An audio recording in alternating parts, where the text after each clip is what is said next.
This is a bummer in the summer. You see this beautiful aspen?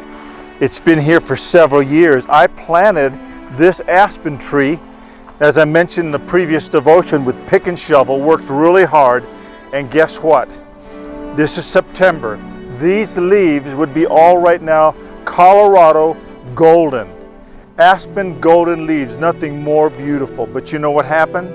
Because this is an Airbnb and I'm not here all the time, I can't keep up with it, but somebody disconnected the hose that automatically fed these trees with drip irrigation, and aspen need water. They love water. And in the summer months especially, they're not dormant like in the winter months, but in the winter they get snow runoff. In the summer, they depend on water. Well, since the water wasn't coming to these trees, every one of my aspens are practically dying. I see some roots starting to spring up like they're looking for water. So I trust that the new owner will put that clock back on and start watering these aspens and revive them. What is the lesson the Lord showed me from this? The lesson is we have got to water ourselves.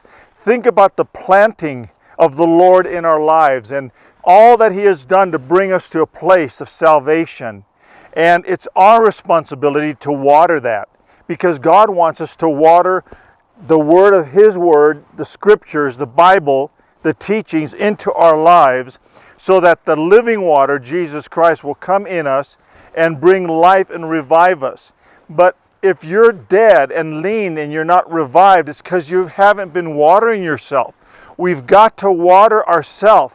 Someone is trying to disconnect the hose, and guess who that is? It's the enemy. The Bible calls him the devil, Satan, the accuser of the brethren, the wicked one, the one fallen from heaven to earth to destroy mankind. That's his desire, and we are part of that mankind, and it's an ageless work our enemy has against us, and that is to keep us from being watered, so we'll shrivel up and die like this aspen tree. But there's still hope right here. I see sprouts coming here and there on the bottom. It's so cool, telling me that there's still life below the soil. So it's not over until it's over for you, my friends listening. There may be still life in you, but I am warning you, you've got to go to God and water that word, lest you perish in your way. The scripture warns us. So I leave you with this word to pause and ponder.